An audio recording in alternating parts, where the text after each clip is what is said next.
Did classic 80s NES games have brutal difficulty spikes? When we think about classic Nintendo Entertainment System games from the 1980s, one question often comes to mind. Did they really have brutal difficulty spikes? The answer is a resounding yes. Many of these games are famous for their challenging gameplay, often referred to as Nintendo Hard.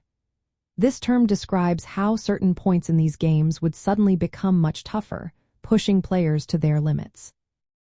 Back in the 1980s, many NES games did not allow players to save their progress. This meant that if you faced a tough section, you had to restart from the beginning. This design choice was partly due to the technology of the time.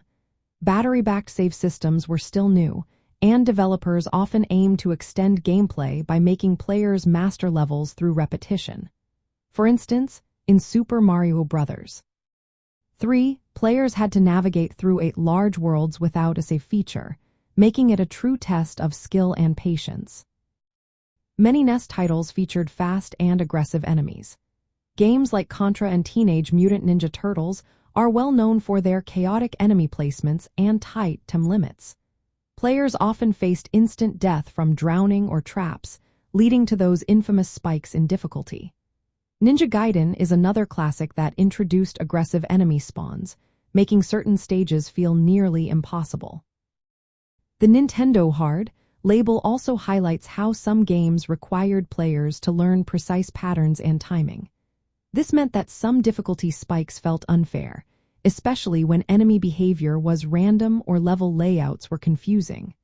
Players often had to rely on trial and error to progress.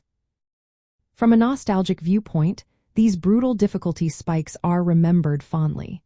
They representing a time when gaming was all about perseverance and the thrill of overcoming tough challenges. Players often felt a great sense of accomplishment after finally beating a difficult level, even if it took many attempts. Practical terms, these spikes encouraged players to develop quick reflexes and patience. They also created a social gaming culture where sharing tips and tricks became essential for success. Today, these classic NES games are celebrated for their challenge and remain as a benchmark for gamers who appreciate the demanding gameplay of that era.